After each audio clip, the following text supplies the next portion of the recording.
su palabra hirió de amor el corazón, lo atravesó por completo. Tiene una licenciatura en matemáticas, inclusive antes de haber empezado sus estudios como religioso. León XIV e incluso con el Papa Benedicto XVI son unos hombres de mucho estudio. Sí y no. ¿Qué significaban esos símbolos que traía el Papa León XIV cuando sale al balcón? Conozcamos un poco más qué es lo que significa cada cosa que pone la iglesia en su lugar y no son cosas que estén puestas al azar. Mire las coletillas que tiene esa mitra. Esas tiritas, esas coletillas son las ínfulas. Da origen a una expresión muy popular. La frase de que se le subieron las ínfulas es cuando a un obispo no le pusieron bien la mitra. Este domingo 18 de mayo de 2025, el Papa León XIV asumirá su ministerio petrino y aquí comenzará oficialmente su pontificado.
Hola, bienvenidos a este encuentro de amistad, a lo mismo que un encuentro periodístico que nosotros en Minuto 60 queremos sostener con nuestros seguidores. Ustedes nos han venido conociendo poco a poco desde hace unos pocos días. Les hemos entregado información veraz, oportuna, inmediata, con el propósito de que vayan conociendo a este medio de comunicación que nace en la era digital y Minuto 60 se convierte desde ahora un abanderado de las nuevas ideas de hacer periodismo en las redes sociales y lo mismo en las plataformas que estarán a disposición de este equipo periodístico. Nuestra idea con lo que acaba de ocurrir en el mundo es conocer un poco más en detalle lo que pasó en el Vaticano, la elección del Papa León XIV en sucesión de Francisco. Y va el primer detalle. Al hablar de sucesión, no podemos advertir directamente que por el hecho de que Francisco haya dejado de ser el sumo pontífice, haya alguien que lo reemplace. No, llega León XIV porque es el sucesor de Pedro. Y Pedro es el hombre sobre el cual Jesús, en las Escrituras quedó plasmado, quiso que sobre este ser humano se hiciera piedra y sobre él, que es roca, comenzar a la Iglesia Católica. Y así comienza esta historia de una institución quizás la más antigua del mundo.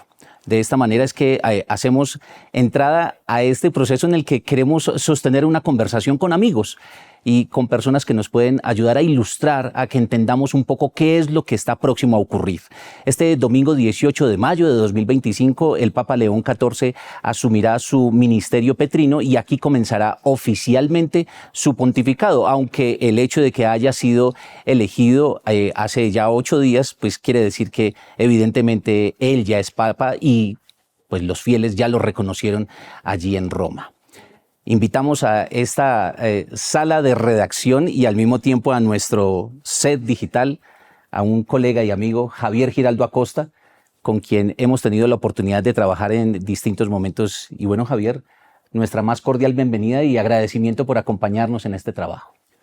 No, Andrés, el agradecimiento es mío por esta oportunidad de compartir algo de los conocimientos que por la experiencia, por la fe, por la cercanía a la Iglesia hemos podido disfrutar, aprovechar y tratar de tener en mente y en el corazón para crecer un poco, no solo en la cultura, sino en la fe, que es lo que juntan todos estos momentos.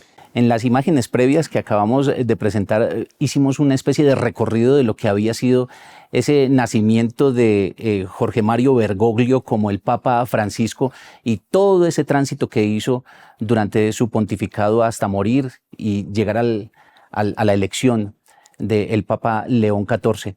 ¿Usted cómo resumiría a Francisco? Pues los periodistas acostumbramos a hacer ese tipo de preguntas para tratar de sintetizar en una palabra, en pocas palabras, a las personas o a los hechos. Y resulta que hablar de un papa y de un papa como Francisco en particular es muy complejo. Es una persona que estuvo llevándole a la iglesia un mensaje de humildad desde el primer momento que apareció. Todos recordamos, lo veíamos en las imágenes previas a este diálogo, esa primera aparición en marzo del año 2013 con sus vestiduras blancas.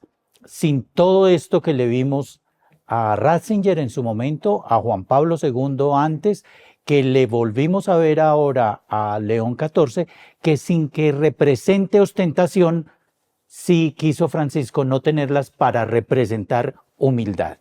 Por ese lado ya podríamos tener un punto para hablar de él como un papa que quiso desde ese primer momento acercarse muchísimo más al pueblo.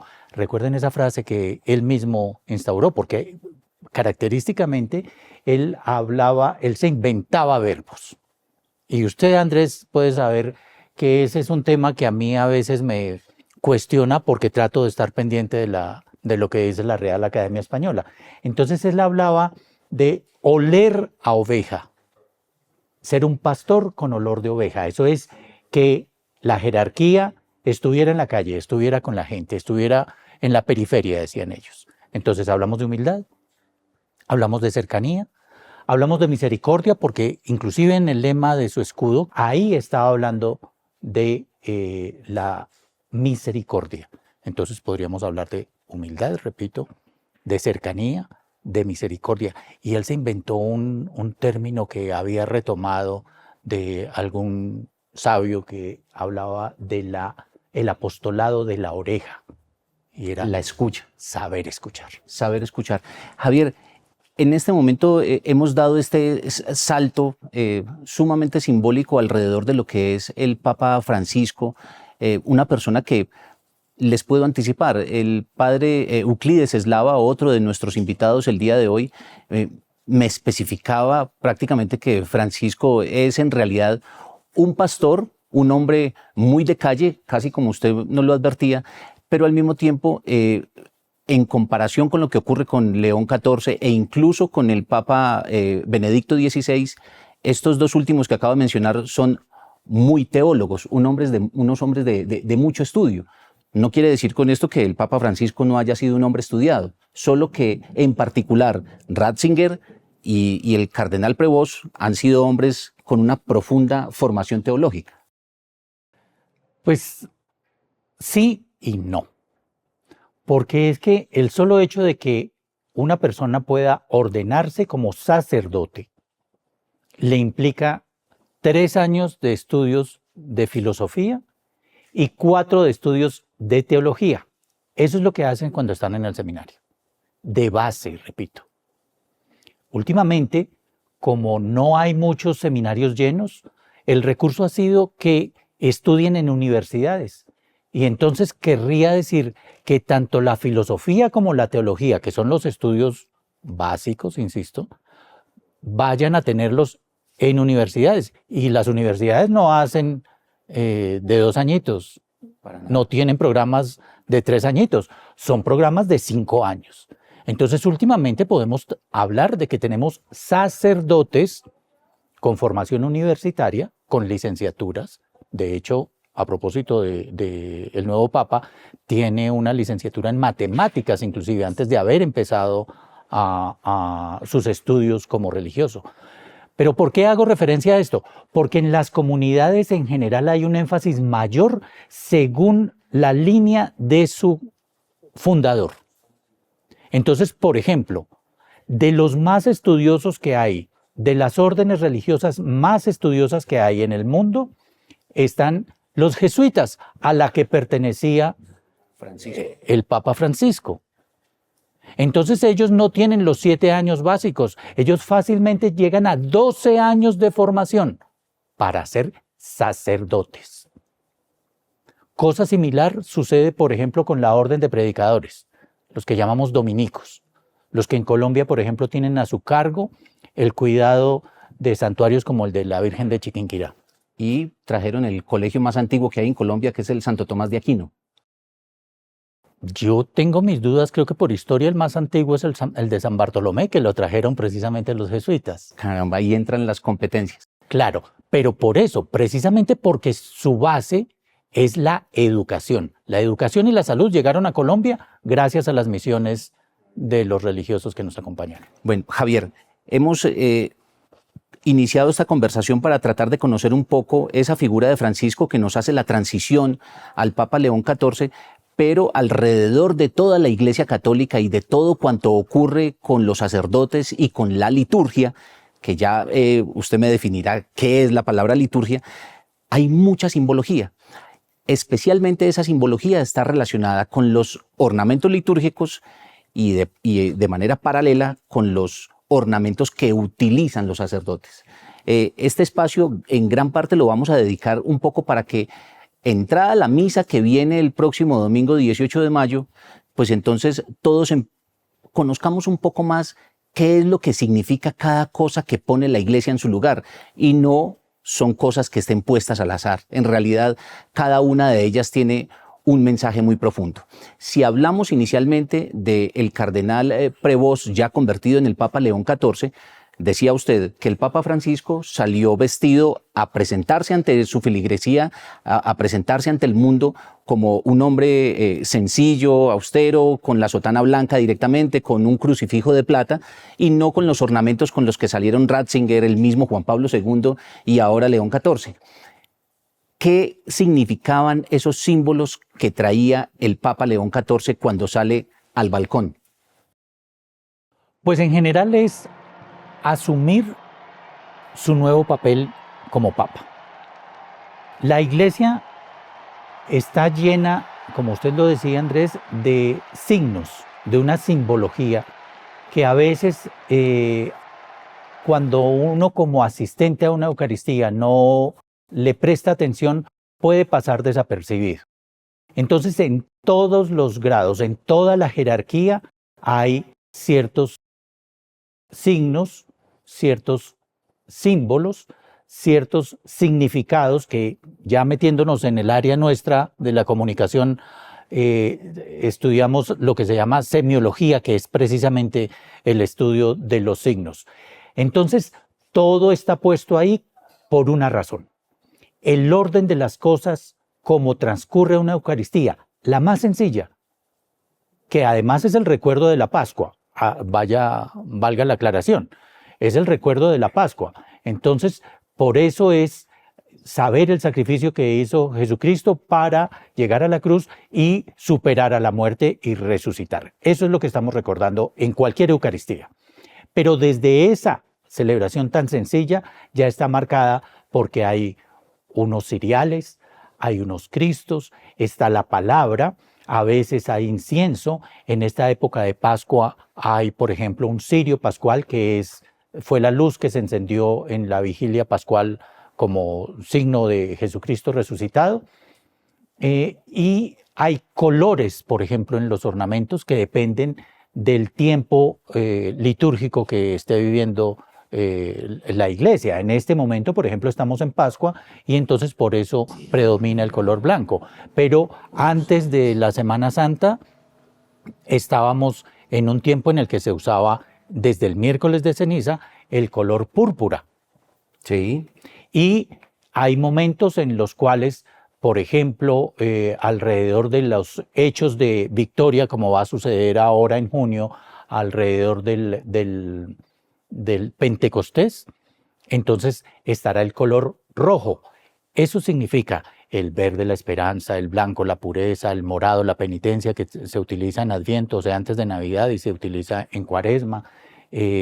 Hablamos del verde, el blanco, el morado y el rojo, el amor.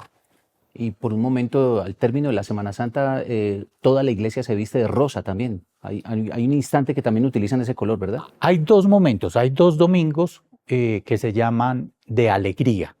Uno en Cuaresma y otro en Adviento, o sea, preparándonos para los dos momentos grandes que son el nacimiento y el recuerdo del sacrificio de Jesucristo.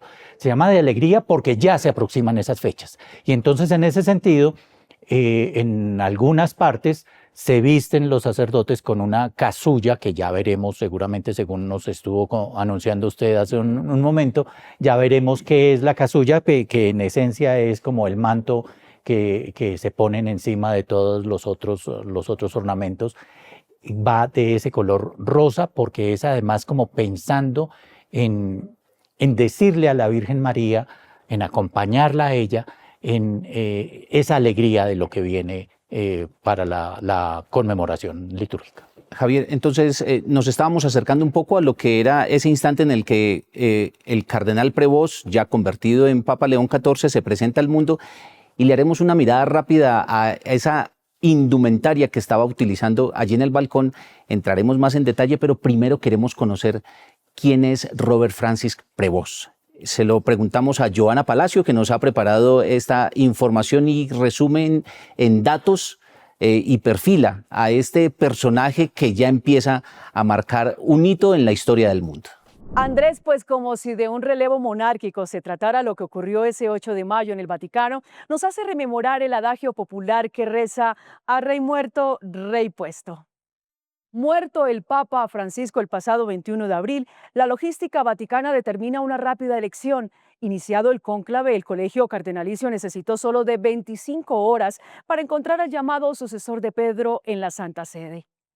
Unas 40,000 personas se reunieron en este icónico escenario del corazón de Roma para presenciar en la Plaza de San Pedro el tan esperado anuncio. Ahora hagamos una aproximación al Papa León XIV. El hoy Papa 267 de la Iglesia Católica, Robert Francis Prevost, nació en Chicago, Estados Unidos, el 14 de septiembre de 1955, tiene 69 años de edad. En 1982 emprendió su camino al sacerdocio con la Orden de San Agustín. Allí reafirmó ser un prodigio de la matemática y la teología. Lo nombraron obispo en 2014 y luego asignado a la diócesis de Chiclayo, en Perú, donde por petición expresa del Papa Francisco estuvo entre 2015 y 2023. Poco tiempo después, Francisco lo convirtió de manera inusual en cardenal. Esto ocurrió el 30 de septiembre de 2023, cuando Prevost tenía 68 años. León XIV tiene una historia muy cercana y más de 40 años con Latinoamérica y Perú. En 1985 hizo su primera misión agustina en Piura. Entre 1989 y 1999 lideró la misión agustina de Trujillo en Perú. Regresó al país sudamericano en 2014 para ser nombrado en 2015 obispo de Chiclayo. Andrés, continúe usted con más del Papa León XIV. Javier, me ha llamado poderosamente la atención el hecho de que el cardenal Prevost haya llegado a ese reconocimiento tan joven y que de cardenal directamente, sin haber sido arzobispo, se haya convertido en papa. ¿Eso a qué se puede deber? Esa es una inquietud más de un cierto esquema que todos mantenemos, quizás, por ejemplo, por la jerarquía militar, pero no tiene nada que ver. A ver, en realidad hay tres jerarquías dentro de la iglesia. ¿Cuáles son? Hay 3 grados, que son diácono, sacerdote y obispo. Entonces, un obispo se llama arzobispo cuando está a cargo de una diócesis muy grande a la que ya no se le llama solamente diócesis, sino arquidiócesis. Correcto. ¿Sí? Entonces, por ejemplo, en Bogotá tenemos un caso muy particular. Bogotá era muy grande, demasiado grande, digamos, para el ejercicio de la administración pastoral. Y por iniciativa del cardenal Pedro Rubiano, la dividieron. Entonces, hoy Bogotá no es solamente la arquidiócesis de Bogotá.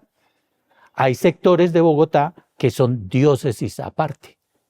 La dos, diócesis de Fontibón Fontibón y Engativá. y Engativá. Y a Soacha la hicieron también diócesis. Entonces la persona que viva, por decir algo, en Quirigua, no hace parte de la arquidiócesis de Bogotá. Hace parte de la diócesis de Engativá. Pero entonces el arzobispo, que hoy es cardenal, porque casi siempre por tradición, no es que esté mandado, el arzobispo de Bogotá casi siempre termina creado como cardenal. Primado. Claro, pero porque está a cargo de la catedral primada de Colombia, que es la que está allá en la Plaza de Bolívar. Arrancamos diciendo que solamente hay 3 grados en esa jerarquía: diácono, sacerdote y obispo. Entonces, el Papa no deja de ser obispo. De hecho, uno de sus títulos es el obispo de Roma. El cardenal no deja de ser obispo. Correcto. El arzobispo no deja de ser obispo. No son sino esos 3 grados. Todos ellos son obispos. Lo que pasa es que tienen misiones y funciones distintas. Entonces, por eso digo que estamos acostumbrados a esa verticalidad de una jerarquía como la militar, que entonces un teniente coronel no pasa a ser brigadier general sin ser coronel. Bueno, eso no pasa en la jerarquía de la Iglesia. Eso me permite, porque pues en la jerarquía militar también hay mucha simbología en el vestuario. Y lo que les hemos prometido un poco a nuestros seguidores y a las personas que nos están viendo en YouTube es identificar un poco la simbología que hay en el vestuario de la vida religiosa en el ámbito católico.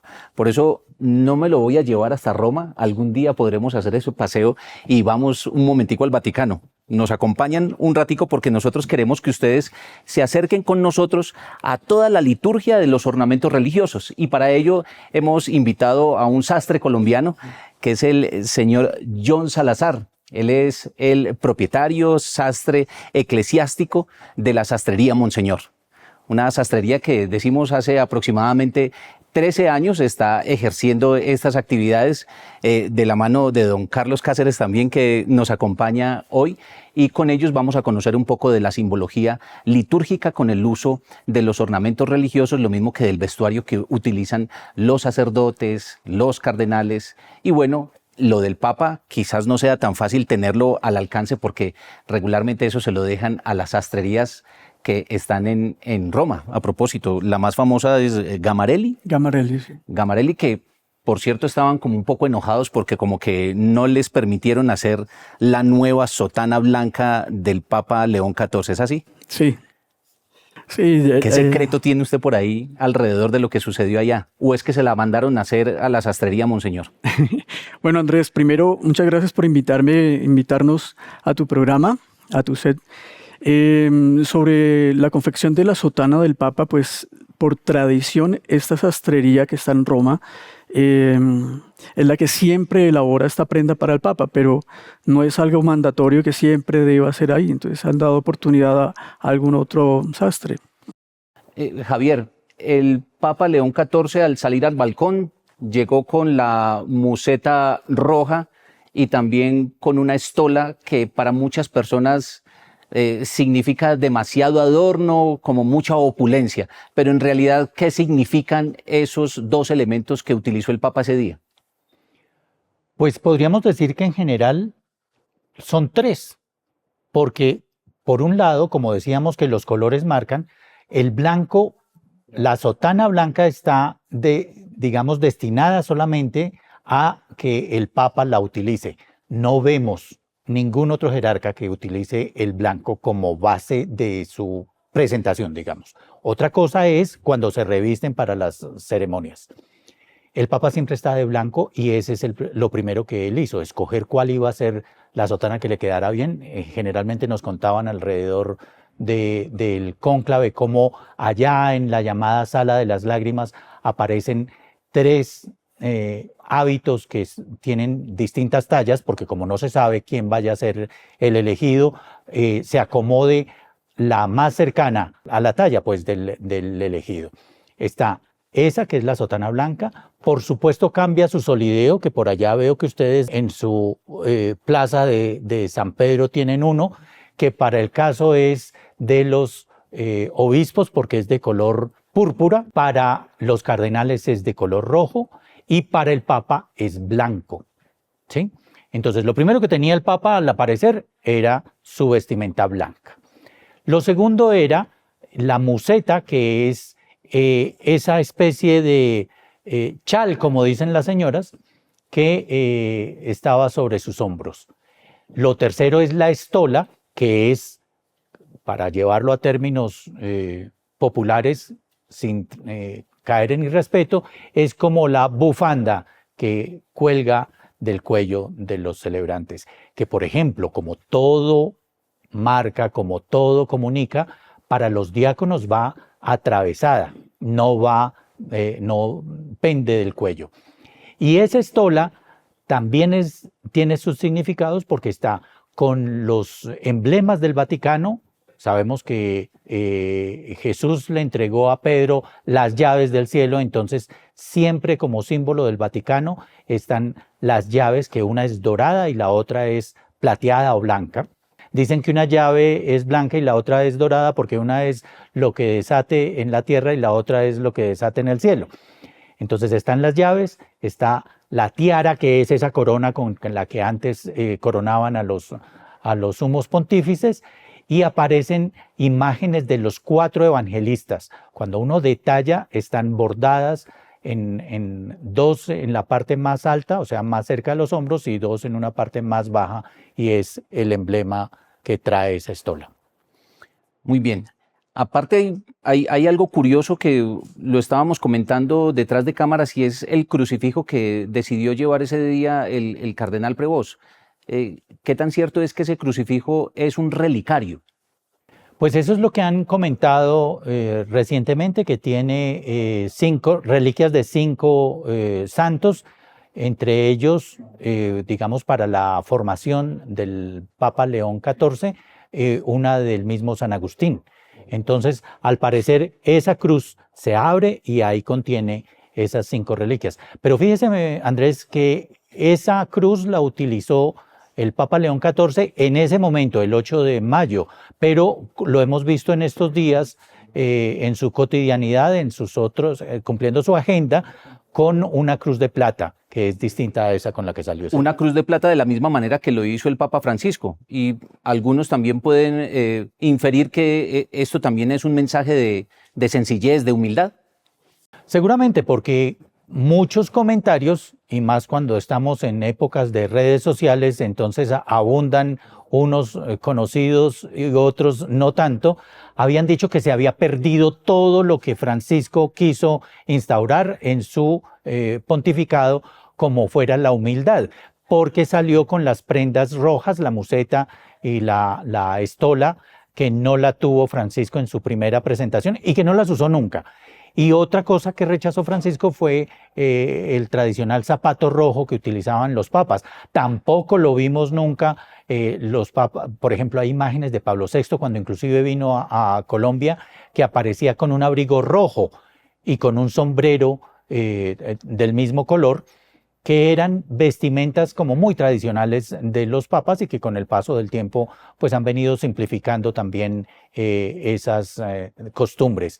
Por supuesto, Francisco, con la idea de su humildad, las evitó por completo. Javier, mantendremos este contacto con usted para que en la medida que vayamos hablando aquí con John Salazar, podamos agregar información de las indumentarias que ellos nos han traído. Inicialmente encontramos sobre la mesa un cíngulo que me parece a mí es de lo más básico que regularmente utiliza un sacerdote. Este hombre que tengo a mi lado estuvo a punto de ser sacerdote, pero se desvió del camino. Esta es una oveja descarriada, pero tuvo mucho conocimiento porque sus estudios lo llevaron a estar 10 años dentro de una comunidad religiosa, y aparte de eso tuvo la posibilidad de vivir en Roma 2 años. ¿Qué es el cíngulo, John? Bueno, todos los elementos que vemos aquí tienen un significado, como nos hablaba Javier, ¿no? El cíngulo significa la castidad. y se coloca sobre el alba. Muy bien, después daremos el salto al alba. Veo también muy atractivo, como lo acabamos de presentar, el solideo, que tengo entendido, esta palabra significa solo ante Dios. Exacto. ¿Por sí. qué la existencia del solideo? Bueno, lo que pasa es que cada prenda que usa el ministro también denota su cargo, ¿no? El solideo solamente lo usa el obispo y en este caso pues el papa, ¿no? Entonces es algo que ayuda a denotar el cargo que tiene dentro de la iglesia. O sea, no un religioso, ahí sí hablando de las jerarquías de las que hablábamos con Javier, no un diácono, no un presbítero va a tener la posibilidad de utilizar un solideo. Es una pregunta muy interesante, porque aunque hay solideos blancos, que es el del Papa, el fucsia, que es el de los obispos, también existe el solideo negro, que se usaba antiguamente y lo usaban los sacerdotes. Ellos salían con su sotana siempre a la calle y se ponían su solideo negro o el sombrero Saturno. Ya. Hoy en día se está volviendo a retomar esa práctica dentro de los sacerdotes más jóvenes, pero sí, también existe el solideo negro. Y un elemento fundamental, pues, Pero Andrés, perdóneme, Javier, yo interrumpo para hacer para dar un dato o para preguntarle a nuestro experto en las prendas, ¿qué diferencia puede haber entre el solideo y la kipa o kipá que utilizan los judíos y algunas otras religiones? Porque esa idea, el parecido, pues podría causar alguna especie de confusión, claro. Bueno, el solideo lo encontramos únicamente dentro de la tradición católica romana, ¿no? El kipá, como tú nos preguntabas, hace parte de la tradición judía. Hay grandes diferencias. Primero, la construcción del elemento como tal, ¿no? Vemos que el solideo siempre es de tela, en este caso es de seda, aunque también se puede en otros materiales como paño o lino. El kipá, por lo general, siempre es tejido a mano, ¿no? Y lo suelen sostener con unos ganchitos muy pequeñitos que simboliza pues la consagración a Dios. Tal vez ahí podemos encontrar una similitud. Muy bien.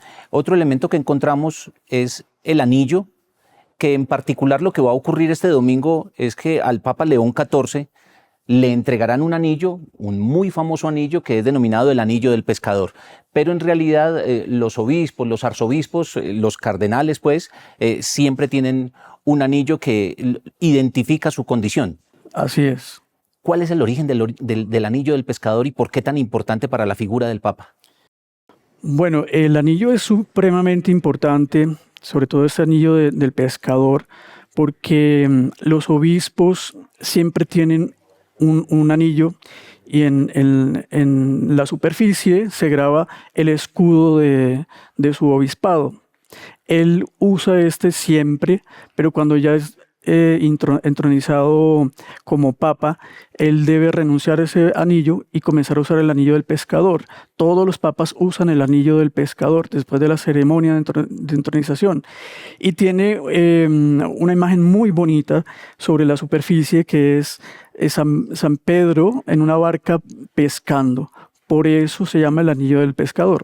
Bueno, y finalmente tenemos sobre la mesa la mitra, que también es diría yo, con absoluto desconocimiento, un sombrero que se ponen los cardenales, pero al mismo tiempo también lo utiliza el Papa. ¿Qué representa la mitra? La mitra es símbolo de la dignidad, de la autoridad. La usan los obispos también, el obispo y el Papa. En este momento de esta ceremonia de la que estamos hablando, pues lo ideal es que se use un color blanco o dorado o beige. En algún momento cuando estábamos revisando la estructura y también las formas, le dije yo a Javier, mire las coletillas que tiene esa mitra, e inmediatamente me corrigió. Javier, ¿cómo se llaman estas tiritas? Esas tiritas, esas coletillas son las ínfulas. y de ahí da origen a una expresión muy popular que seguramente todos hemos escuchado, nos la han dicho que puede ser muy complicado o la hemos dicho que puede ser lo más frecuente. La frase de que se le subieron las ínfulas es cuando a un obispo no le pusieron bien la mitra y precisamente esas coletillas, como las llama usted, deben colgar de los hombros y si no quedan bien ubicadas, pues seguramente el obispo reclama y entonces a raíz de esos reclamos sale la idea, sale la expresión de que a alguien se le subieron las ínfulas. Muy bien. Ahora, en cuanto al vestuario corporal, ya podemos apreciar que aquí están dos figuras, una en color rojo. No sé cuál es el color adecuado que le podamos denominar. Usted me indicará mejor, John, que es el traje con que regularmente vemos en ciertas ceremonias. También los vemos en color negro a los cardenales. ¿Por qué ese color que vemos allá en el extremo? Bueno, recordando que todo lo que tiene los elementos de vestuario de los ministros dentro de la iglesia tienen un significado, los colores también tienen su significado, además de que denotan una vez más el rango que ocupan dentro de la iglesia. En este caso podemos hablar de una sotana de color magenta y tiene las mangas rojas, son las sotanas que usan los cardenales. Y vemos aquí una casulla de color blanco. Y aquí sí entramos a hacer una exploración más rigurosa. El próximo domingo, día de la posesión, para decirlo en términos sencillos, pero es el inicio del ministerio petrino por parte de León XIV, él muy seguramente tendrá que lucir una casulla blanca. ¿Por qué tiene que ser blanca? Y cómo nos imaginamos que llegue a ser esa indumentaria que él utilice ese día. Bueno, a la pregunta del color, como Javier nos explicaba anteriormente, dentro del calendario litúrgico hay unos colores que van de acuerdo a la temporada litúrgica, ¿no? El morado, el verde, el rojo. En este caso, el blanco se utiliza para ceremonias muy especiales o solemnes, como es esta ceremonia de entronización. Yo creo que van a usar el color blanco, ¿no? Por esta razón. ¿El Papa qué tendrá debajo? Vamos a ir desvistiendo esto para explicar un poco la dinámica de los vestuarios. Entonces podemos ver aquí la casulla, para que las personas que nos ven puedan recordar el nombre. Debajo de la casulla que es símbolo de la caridad. Es muy importante un poco el significado de cada prenda, Andrés, porque los sacerdotes cuando se revisten, ellos van orando y van recordando el carácter que deben asumir como ministros y como celebrantes. Bueno, en este caso estoy presentando aquí la dalmática, ¿no? Esta es la dalmática. Esta es la dalmática, ¿sí? Es una prenda que tiene sus dos mangas cerradas y es de largo hasta la altura de las rodillas. Es un símbolo especial en esta ceremonia, aunque Francisco no la usó, Juan Pablo II sí la usó, Benedicto también la usó, al parecer el Papa León también lo va a usar, y la dalmática normalmente la usa únicamente el diácono en la iglesia, y el diácono lo que simboliza dentro de la iglesia es su carácter de servicio, de siervo de Dios, de humildad. Entonces, que una personalidad con esta dignidad utilice la dalmática está diciendo que él quiere ser también humilde, ¿no? Como el diácono, ¿no? Por eso la dalmática. Correcto. ¿Qué más tendría el sacerdote por debajo de estas dos prendas que ya estudiamos? Viene la estola. Sí, la estola normalmente hace juego con el color, con la casulla. Sí, y la estola, como decía Javier muy bien, y para siempre recordarlo, hace forma como una bufanda, ¿no? Es la bufanda que ellos se ponen, normalmente es de tela de lino o de otras telas brocadas, y simboliza el yugo. el yugo de Cristo. John, a propósito de las estolas, recientemente Javier, tan pronto terminó el cónclave y fue reconocido León XIV como el Papa de la Iglesia Católica Universal, los cardenales colombianos se pronunciaron desde Roma, entregaron un mensaje en video puesto en YouTube, en las redes sociales, y allí los vimos luciendo unas estolas con un símbolo particular. ¿Qué ocurrió en ese momento? ¿Usted qué consideración tiene sobre lo que hicieron ellos a la hora de tener esas estolas puestas? Pues yo creo, Andrés, que cuando en su primera pronunciación, en su primer discurso, el Papa León XIV se declaró hijo de San Agustín, confesó que era de formación agustina, entonces eso ha marcado su presencia en el Vaticano. Es la primera vez que un integrante de la comunidad, de esta comunidad, llega a ser papa, y resulta que el emblema, el símbolo de San Agustín, basta con que hagamos una búsqueda sencilla en Google para cualquier imagen de San Agustín, aparece siempre con un corazón atravesado por una flecha y un libro. Porque esos dos elementos resumen la regla de San Agustín. Esos dos elementos hacen parte de la representación de quién es San Agustín y quién ha sido a lo largo de la historia para la Iglesia en general. Él tenía una frase que le decía en sus oraciones al Señor, después de que se convirtió, porque hay que decir que San Agustín inicialmente no perteneció a la Iglesia Católica, sino que inclusive, podríamos decir hoy en día, militó en otra serie de tendencias consideradas herejías en su época, y entonces le decía al Señor ya convertido que su palabra hirió de amor el corazón, lo atravesó por completo. Entonces por eso el símbolo de San Agustín siempre es un corazón atravesado por una flecha que está sobre un libro que es la Escritura. Javier, pero estos tres cardenales colombianos no son agustinos.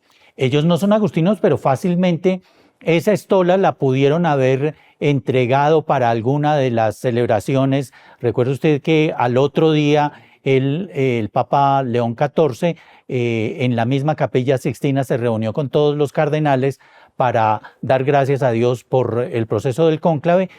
Y claro, como ellos estaban revestidos, no veíamos su estola, pero pienso yo que podría ser una estola que habían confeccionado, por decir algo, en favor, en honor al Papa León XIV, que lleva esos dos símbolos. Entonces, en ese video que usted recuerda de los tres cardenales colombianos, ellos aparecen con alba, con la estola, y en el costado izquierdo de ellos se ve el corazón y la palabra, que son los símbolos de San Agustín, que digamos a lo largo, permítame la cuña, a lo largo de la historia, cuando en particular, por ejemplo, en Colombia, la Orden de Agustinos Recoletos, que es otra línea a la que pertenece el nuevo Papa, han montado en sus colegios el lema de amor y ciencia, el corazón y el libro. Muy bien. Continuamos con la ilustración de cuáles son esas indumentarias que utiliza el religioso, y en este caso estamos haciendo referencia a lo que ocurriría con el Papa, qué llevaría él debajo. Aquí hemos llegado a qué punto.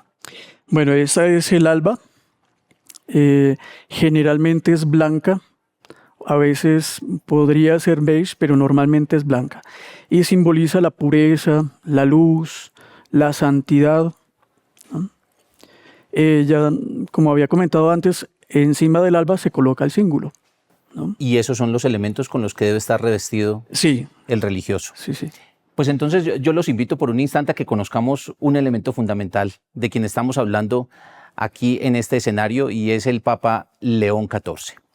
Con él podemos apreciar inicialmente lo que Javier nos estaba indicando, la musela color rojo, y lo mismo la estola, que estaba significando esa presencia de los evangelistas que deben estar siempre acompañando el ejercicio religioso. El Papa León XIV en su discurso inicial ha hablado de un solo pueblo en paz, y también ha causado una gran curiosidad el hecho de que él mismo haya citado la paz como para poder invitar al mundo a ese ejercicio de reconciliación. Nosotros hemos hecho también un trabajo periodístico con nuestros compañeros. Vamos primero con Cristian Castañeda. Cristian estuvo en contacto con el padre Euclides Eslava, un sacerdote especialista en el Vaticano y lo mismo un sacerdote bioético que ha hecho investigaciones profundas, especialmente por estos días anda en un trabajo particular con el Papa Benedicto XVI. Estos son los detalles de su encuentro, Cristian, en su trabajo con el padre Euclides Eslava. La Iglesia se prepara para recibir a su nuevo Papa León XIV.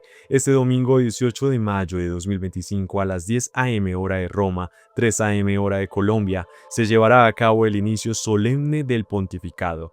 Pero, ¿qué significa esta ceremonia? El padre Euclides Eslava nos lo explica. Es el inicio solemne del pontificado. Incluso así se les llama ahora, y los papas no han querido que parezca pues que va a ocupar un trono, sino que va a comenzar su ministerio de modo solemne. Este día es muy importante porque a partir de esta misa se despliega la agenda oficial del nuevo papa. Se ha hecho público una primera agenda que incluye unos protocolos que están previstos cuando hay un papa nuevo. Y es tomar como posesión de las principales basílicas de Roma, pues el 18 de mayo en San Pedro, pero luego irá a San Pablo Extramuros y otro día el 20 y más adelante irá el mismo día el 25 a las iglesias de Santa María la Mayor. El Papa León XIV honrará el compromiso adquirido por el fallecido Papa Francisco. La única agenda confirmada es el viaje a Nicea, es decir, a Turquía, porque ya estaba anunciado desde tiempos de Francisco. El presidente de Ucrania ha dicho que invitó al Papa, pero no se ha dado ninguna confirmación.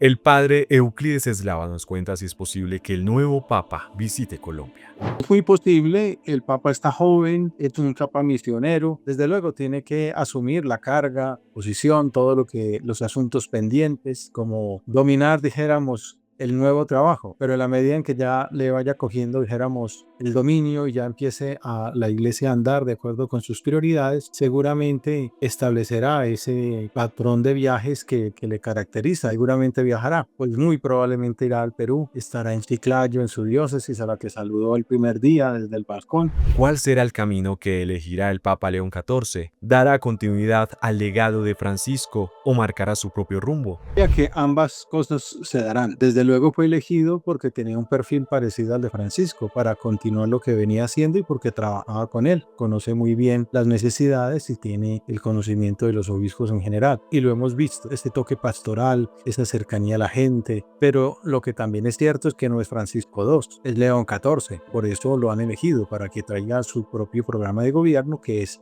continuidad del de Francisco y actualización de las ideas que él tiene. Sin duda, el Papa León XIV marcará el inicio de un nuevo capítulo para la Iglesia Católica, un momento de renovación, fe y esperanza para más de 1.000 millones de fieles en el mundo, que ahora miran con atención el rumbo que tomará este nuevo pontificado.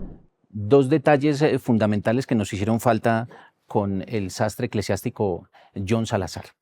El primero de ellos es que aparte del alba, hay un elemento por debajo de esa prenda que también lo debe llevar el Papa León XIV este domingo. ¿De qué se trata, John? Vamos a mirarlo, Andrés. Se trata de este paño que va cubriendo los hombros y se amarra alrededor del pecho y la cintura. Se llama ámito. Antiguamente siempre el sacerdote se colocaba el ámito para la misa, porque simboliza la preparación espiritual que se tiene para la celebración, ¿no? Entonces es muy importante este símbolo. Hoy en día no se usa con regularidad, pero tiene ese significado muy, muy especial. El Papa lo va a usar en la ceremonia que va a tener ahora, y ese significado es el de la preparación espiritual. Javier, yo nunca había oído hablar del ámito. Pues yo recuerdo desde hace mucho tiempo que había una parroquia a la que íbamos en familia y que tal vez no tenía sacristía y entonces el sacerdote se revestía en el altar y a mí me llamaba mucho la atención ver cómo se ceñía el ámito y alguna vez cuentan en la casa que como anécdota de puro chino chiquito, yo cogí un delantal de mi mamá para tratar de simular esa prenda como para tratar de revestirme. Pero le tengo otro dato que a lo mejor quizá usted no lo haya escuchado, Andrés, pero que seguramente nuestro invitado sí, y es esa prenda que se llama albacasuya. ¿Qué es eso?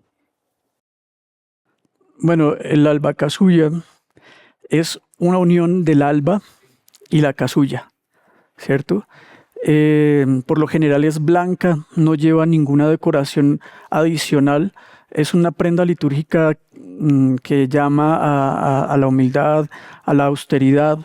Entonces, se puede usar en algunos momentos, como por ejemplo, tal vez en misiones o en momentos especiales que no requiere llevar tantos elementos de ropas o ornamentos litúrgicos. Entonces se colocan para la misa solamente la estola por debajo y encima la albacasuya. Y eso me lleva a otra pregunta para trasladársela a usted. Los materiales de las prendas, ¿qué tanta relación pueden tener, por ejemplo, con el clima? Porque, por ejemplo, allá en Roma en particular, pues están las estaciones. Entonces, me imagino que no será lo mismo esta cantidad de prendas en invierno que en verano. Claro, Javier, tienes toda la razón. Las telas van cambiando de acuerdo al lugar donde lo va a usar el ministro.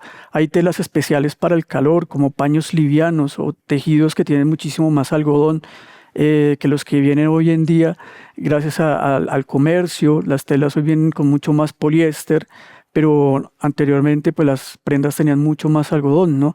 No hemos comentado, Andrés, por ejemplo, lo del palio. El palio, que es muy importante. Es el elemento fundamental en el cierre de la ceremonia, o más que en el cierre es esa pieza que le van a imponer al Papa para que ahí quede marcado el inicio de su pontificado. ¿Qué es el palio? El palio, entonces, es el símbolo tan especial que lo usa solamente el Papa y los arzobispos metropolitanos, ¿no? Pero tienen diferencia en los colores. En este caso, el del Papa es blanco con cruces negras, lleva 6 cruces negras.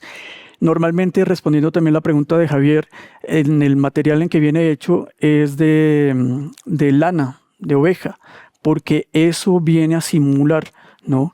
Y la posición como se coloca alrededor del cuello y sobre los hombros viene a significar que es el pastor que lleva a sus ovejas, ¿no?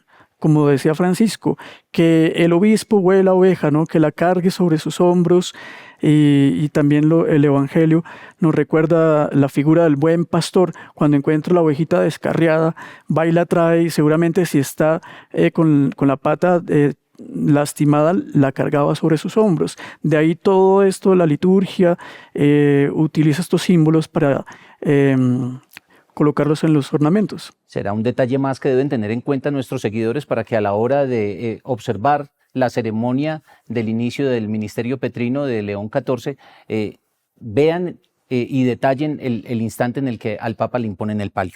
Y para finalizar, John, el Papa León XIV y todos los papas han sido caracterizados por utilizar una sotana de color blanco y además también un solideo de color blanco. Primero, ¿por qué el blanco? No sé qué consideración tenga Javier. ¿Por qué el blanco en el Papa y no el Papa pueda utilizar un color negro o continuar con un color rojo? Pues como hablábamos de la simbología, el color negro está reservado para los sacerdotes, el color púrpura está reservado para los obispos, los cardenales tienen ese color magenta que ya nos lo presentaba su invitado hace unos momentos, y para el Papa está reservado el color blanco, que en general representa pureza. Ahora bien, la sotana blanca, así como la que tienen los cardenales, está compuesta de 33 botones. Sí. ¿Por qué son esos 33 botones en la sotana del Papa y de los cardenales? Bueno, volvemos una vez más al uso de la simbología dentro de la ropa de los ministros. Esta sotana se llama sotana de 33 botones porque nos recuerda la edad de Cristo en que murió. Por eso lleva 33 botones. En general, los otros elementos simplemente es reemplazar. El Papa también tiene una se me confunde siempre el nombre de la pequeña ruana. La esclavina y la museta. La esclavina y la museta también sigue siendo de color blanco, pero él la debe seguir utilizando en todo su pontificado. Sí. ¿No es muy cansón para un papa andar siempre con la misma ropita? ¿O es cuestión religiosa de hábito, del hecho de que esta persona debe figurar de esa manera? Sí, realmente es un hábito, por eso se llama hábito, ¿no? Es algo que se debe hacer continuamente. Inclusive para formar un hábito a veces uno se cansa o a veces es incómodo, pero de eso consiste desarrollar un hábito. El hábito religioso, pues es lo que ellos siempre deben portar o usar o colocarse para su cotidianidad. Los franciscanos tienen su hábito café, por ejemplo, y siempre debe ser café. El Papa siempre usará el blanco con su sotana y su esclavina blanca y el fajín. Hay un elemento también de cierre en este ejercicio que hemos hecho con John Salazar, y es que cuando vino el Papa Francisco a Colombia se cometió tremendo error. Al Papa Francisco le pusieron unas estolas, sí, muy bonitas, muy bien diseñadas, pero ¿cuál fue el error que se cometió con ella? Bueno, Andrés, en la visita del Papa Francisco fue un evento muy importante para nosotros como colombianos. Entonces, estoy seguro que las personas que realizaron la organización del evento dieron lo mejor de sí para la significación de cada uno de los elementos. Por ejemplo, en los ornamentos vimos algunas figuras precolombinas que hacen referencia a nuestro pueblo colombiano, ¿no? Seguramente la diseñadora Pilar Castaño, que es una gran diseñadora de mucho prestigio, ella realizó estos ornamentos con gran altura, con una gran confección también. Sin embargo, los ornamentos están llamados a poseer más elementos visuales que tengan una referencia hacia lo divino, como cruces, el cáliz, una hostia, las uvas, etc. Debe ser una simbología más espiritual. Más espiritual, sí. John Salazar, Andrés, muchas gracias por estar con muchas nosotros. Y a don Carlos Cáceres le agradecemos también su participación, y bueno, pues esperamos que esto les haya servido a ustedes para conocer un poco más de toda esta simbología que está acompañando a los religiosos. Javier, le pido por favor que me espere aquí, porque con usted quiero seguir hablando sobre un elemento esencial y tiene que ver con la relación del Papa León XIV con los agustinos y su origen. Ahí tenemos que trasladarnos a lo que ocurrió con Martín Lutero. ¿Qué tiene que ver Martín Lutero con León XIV, si podemos hacer una relación directa? Yo le podría armar una relación todavía más directa de otro personaje, de otro León. Resulta que Martín Lutero es la persona que causó lo que se llama en la historia el cisma, que terminó con la división del cristianismo entre lo que se llama hoy en día, o que se reconoce en la historia como el movimiento protestante, y que hoy está separado, digamos que se ha designado a quienes se llaman solo cristianos y a quienes estamos en el catolicismo. Martín Lutero era un fraile agustino, y entonces él, al lanzar las 95 tesis que le permitieron decir que no estaba de acuerdo con lo que venía haciendo propiamente el sumo pontífice, el Papa, pues armó todo este movimiento de división. Pero entonces, como les digo, era un fraile agustino. Y a quien le tocó el Papa, que estaba en ese momento como en ejercicio de su pontificado, era León X. Entonces, fíjese ese tipo de coincidencias, o como dicen hoy en día, las diosidencias que llevan a cómo los agustinos se relacionaran con ya otro papa de nombre León, que en la actualidad, pues varios siglos después, estamos viendo a un agustino ocupando esa posición como sumo sacerdote. Javier, a propósito, como sumo pontífice. Como sumo pontífice. A propósito de leones, recordémosles a nuestros seguidores y usuarios quién era el León de Judá. El León de Judá es una figura que se utilizó, aparece inclusive en varios libros de la Biblia, el primero de ellos en el Génesis, y en el último, en el Apocalipsis, también está hace referencia en general a Jesucristo. Judá era una de las tribus, de las 12 tribus de Israel, y entre sus emblemas, sus significados, estaba la figura del león. En algún momento lo llaman precisamente que es el cachorro de león. Y entonces, por eso ha venido, digamos, siendo una figura de simbolismo respecto a Jesús, porque Jesús, en su genealogía, aparece como descendiente de esa tribu de Israel. Para complementar, le tengo un invitado que sé que usted lo conoce muy bien, el doctor Óscar Elizalde, un colombiano que llegó al Vaticano de manera inesperada y hombre de iglesia, periodista formado en la Iglesia Católica, muy cercano a la Universidad de La Salle, terminó en Roma, pues está yendo y viniendo, y esta mañana le pedimos a Camilo Cruz que estableciera contacto con él para que nos contara qué impresión le dejó el nuevo Papa León XIV, a quien ya conoció, y con él vamos a conocer un poco más de lo que vendrá en materia de comunicación por parte del Vaticano con la llegada de León XIV. Don Óscar, bienvenido a Minuto 60, gracias por atender esta invitación, y lo primero que quisiera preguntarle es ¿qué impresión le ha dejado el Papa León XIV luego de estos dos encuentros que ha sostenido con él? Tengo la impresión, y no solamente porque sea una sensación, sino porque viendo los mensajes que ha venido compartiendo desde hace una semana que fue elegido, uno siente que el Papa León XIV, por una parte, da continuidad a varias de las preocupaciones que ya veníamos encontrando en el Papa Francisco. Me refiero, por ejemplo, al tema de la paz, ¿no? Si uno se pone a ver su primer alocución el domingo pasado en la oración del Regina Coeli, el Papa León XIV hizo un llamado muy fuerte a la paz, como lo solía hacer el Papa Francisco, pero tienen estilos diferentes, y eso también creo que tenemos que entenderlo, ¿no? El Papa León XIV sabemos que es de origen estadounidense, ha vivido buena parte de su servicio a la Iglesia en Perú como misionero.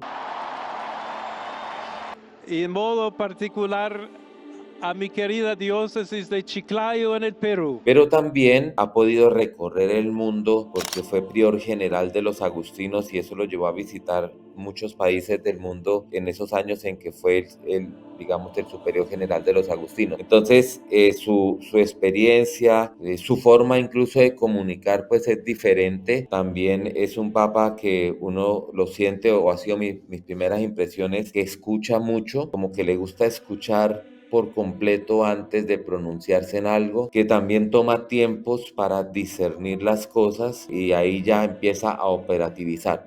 Yo creo que con Francisco encontramos un papa que en muchos temas planteaba qué debería hacer la iglesia. En León XIV vamos a encontrar un papa que va a buscar los cómo, ¿no? Cómo hacerlo, ¿no? Ya no es el qué, sino es cómo ejecutarlo, cómo llevarlo a cabo. Me imagino que hablaron de Latinoamérica. ¿Se viene algún viaje pronto a nuestro continente? ¿Hablaron de Colombia? Yo creo que todavía es pronto para saber cuáles van a ser los primeros viajes del papa, porque yo imagino que estará empezando por conocer un poco cómo está la casa por dentro y cómo empezar a hacer esa agenda. Pero lo que sí es interesante es que esta semana ya tomó la agenda, digamos que estaba prevista de reuniones, ¿no? Es decir, no espero a decir necesito un tiempo para conocer y para pensar algunas cosas. No, ya asumió la agenda que por lo general tienen los papas, que tiene que ver con sus reuniones en la mañana, recibiendo en audiencia a varias personas, tendrá que recibir, por ejemplo, en estos días a algunos embajadores ante la Santa Sede que no alcanzaron a presentar sus cartas ante el pontífice debido a la coyuntura del fallecimiento de Francisco. Y bueno, seguramente estará como revisando esa agenda que estaba allí como pendiente, pero estoy seguro que también ya está pensando en cuáles van a ser sus primeros viajes. No sé si ya estaría entre esa lista nuestro país, pero sí creo que está Latinoamérica. Cuando yo lo he saludado en 2 oportunidades ya, lo saludé el lunes y el miércoles de esta semana, le pude expresar nuestra alegría en primer lugar por su elección. En segundo lugar, le expresé el apoyo de parte de los comunicadores, sobre todo los comunicadores de la Iglesia Católica en América Latina y el Caribe. Por supuesto, le dije que soy de Colombia y que en Colombia muchos estarán felices de verlo pronto, ¿no? Bueno, y cuando usted le da este saludo, ¿qué le dice sobre nuestro país? Nos dijo, sí, Colombia, conozco Colombia, pero no más. El pasado 12 de mayo tuvieron una reunión con cerca de 6.000 periodistas que se encontraban en el Vaticano. ¿Cuál es esta visión que tiene el Papa sobre las comunicaciones para llevar este mensaje de la paz y de una iglesia desarmada y desarmante? Que este primer encuentro fue muy esperanzador, incluso el Papa fue recibido, el Papa León XIV, con un prolongado aplauso que le causó pues cierta gracia al Papa porque dijo, bueno, tengo entendido que los aplausos largos son al final y no al inicio, pero espero que al final todavía estén despiertos, fue lo que dijo. Fueron unas palabras, creo yo, bastante bien pensadas, porque transmitió muy claramente su deseo de construir puentes para el diálogo y la paz, y por supuesto enfatizó el papel de la comunicación en estos procesos de paz, como una comunicación que si le apuesta a la paz también tiene que desarmar las palabras, digamos, no ceder al juego del odio o el juego de la descalificación, de los prejuicios. Y en ese sentido, ¿cuál va a ser el papel de las comunicaciones de este pontificado y usted como asesor del dicasterio que ha podido conocer? Yo creo que el gran desafío que tenemos los comunicadores y pensando en el papel de la comunicación del Vaticano es cómo llevar las palabras, el pensamiento de León XIV a las nuevas narrativas digitales. Yo pienso que, por ejemplo, todos los días conocemos discursos del Papa. El día de ayer, 15 de mayo, con ocasión del Día del Maestro, bueno, en Colombia y en muchos lugares del mundo se celebra el Día del Maestro porque hace 75 años fue proclamado Juan Bautista de la Salle, un santo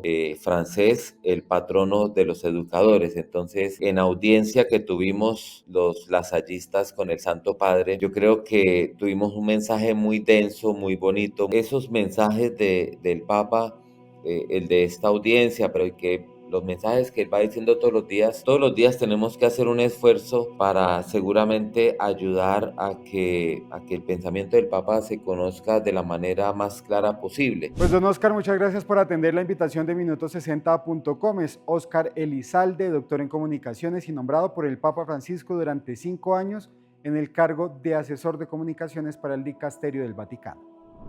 Javier, ¿qué viene ahora sí este domingo 18 de mayo? Esta ceremonia tan particular que marca el inicio del ministerio petrino.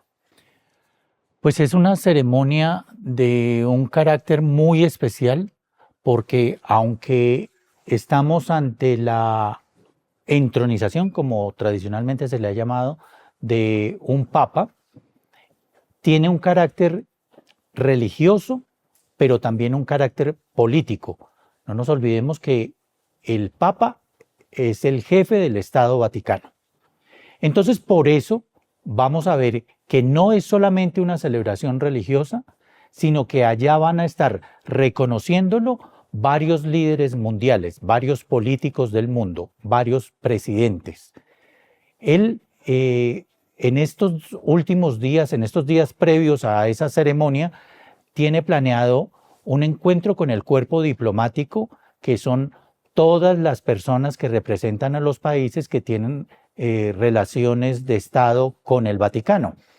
Y a través de ese cuerpo diplomático ya extendieron a todos los mandatarios de esos países una invitación para que asistan a esa ceremonia. Entonces, tiene el carácter religioso, pero también tiene el carácter político que representa el Vaticano como Estado. Pero además es el momento en el cual, independientemente de la voluntad de León XIV, van a estar todos los religiosos, digamos, representados en los cardenales, prometiéndole el respaldo y la lealtad a ese papa. Por eso uno de los momentos implica que los cardenales estén saludándolo con la reverencia que implica estar frente al sumo pontífice, con esa idea de estarle diciendo: aquí estamos para acompañarlo, para respaldarlo y para ser leales. No se le olvide que hay un momento en el cual él ha sacado otra frase de San Agustín para decir que ante el pueblo es obispo, pero con el pueblo es cristiano. Esa delegación de cardenales está compuesta por 6 cardenales, 2 por cada orden, en la que inmediatamente al acercarse al sumo pontífice de ellos, ahí es cuando le van a declarar su obediencia y acogen todas las consideraciones que él como papa en adelante va a ejercer, va a ser su máxima autoridad, o de por medio también hay cosas que en realidad el papa no puede hacer. Bueno, ahí hay dos aspectos interesantes para tocar. Por un lado, esos 6 hacen parte de los ritos iniciales de esa ceremonia, que está muy bien definida por el misal romano, que considera esta ceremonia en particular. La ceremonia arranca propiamente adentro en donde está inclusive la tumba de San Pedro. Allá a esa tumba va a bajar el Papa con un par de celebrantes, va a orar ante la tumba de San Pedro y sale, cuando termina esa oración, sube al área pública pues, del interior de la Basílica de San Pedro, y todos los cardenales lo están esperando para un desfile que los lleva desde la Basílica hasta la Plaza de San Pedro. Y mientras tanto van cantando una serie de letanías. Es una evolución de las letanías, porque normalmente en las letanías respondemos todos, ruega por nosotros, porque estamos invocando a los distintos santos. Es el llamado ora pro nobis.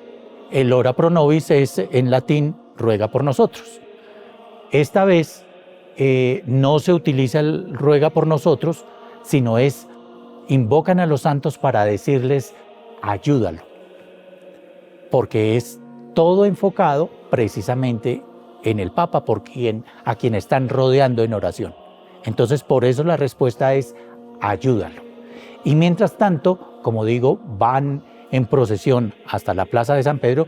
Eso a finales de marzo, cuando fue la ceremonia de Francisco, tardó alrededor de 11 minutos el recorrido entre ese punto de la Basílica de San Pedro y la Plaza de San Pedro, donde iban a celebrar.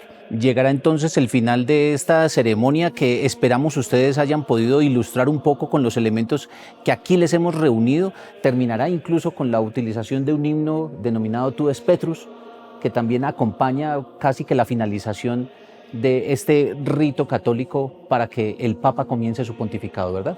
Pues es que todo está centrado en la figura del Papa como sucesor de Pedro. Tanto que, por ejemplo, las lecturas de ese día, las lecturas de la Eucaristía que celebra y que preside León XIV, están enfocadas a eso. El Evangelio del domingo 18 de mayo, que es considerado en la liturgia, digamos, prevista, es el quinto domingo de Pascua. El Evangelio de ese día es el mensaje del mandamiento del amor de Jesús, que Jesús les da a sus discípulos en la última cena. Pero el Evangelio seleccionado para esta ceremonia es ese pasaje en el que Jesús le pregunta a Pedro, ¿me amas? Apacienta mis ovejas. Y que se lo pregunta 3 veces.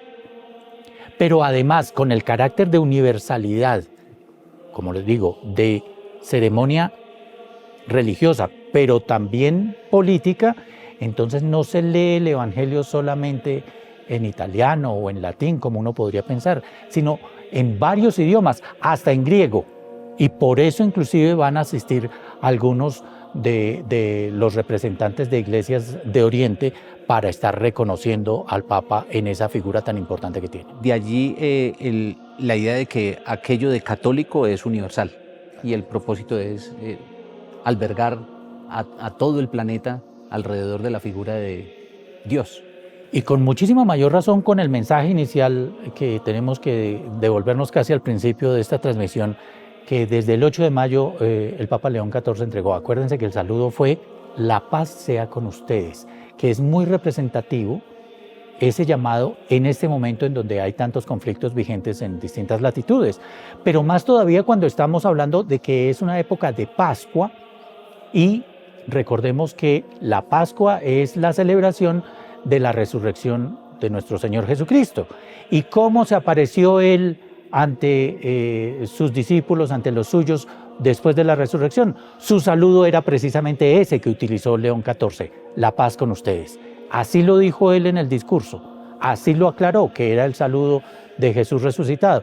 Entonces, indudablemente, lo que han venido planteando muchos de los que sí saben del tema es que León XIV va a estar trabajando mucho alrededor de la consecución de la paz. Eso lo trae como herencia de Francisco, que en todos los rezos de Ángelus, cada domingo, había una referencia a decir que en la paz está la clave de todo. Mucho cuidado, mucha atención a las palabras, a la homilía del Papa León XIV en esta ceremonia de entronización, porque indudablemente ahí estará enmarcado qué piensa él de hacer en su pontificado. Y entonces desde ahí partirá el camino del pontificado de León XIV. Javier, muchas gracias y que la paz sea contigo. La paz contigo, Andrés, y la paz con todos los que nos acompañan en esta. Aunque usted y yo nunca hemos estado bravos, por fortuna. Afortunadamente, sí. Javier, muchas gracias por acompañarnos en esta inauguración, diríamos, de Minuto 60. A partir de ahora los estaremos acompañando constantemente, como lo hicimos al principio, con redes sociales, con YouTube, y ya más adelante vendrán otras sorpresas de carácter digital que los llevará a descubrir un infinito de información.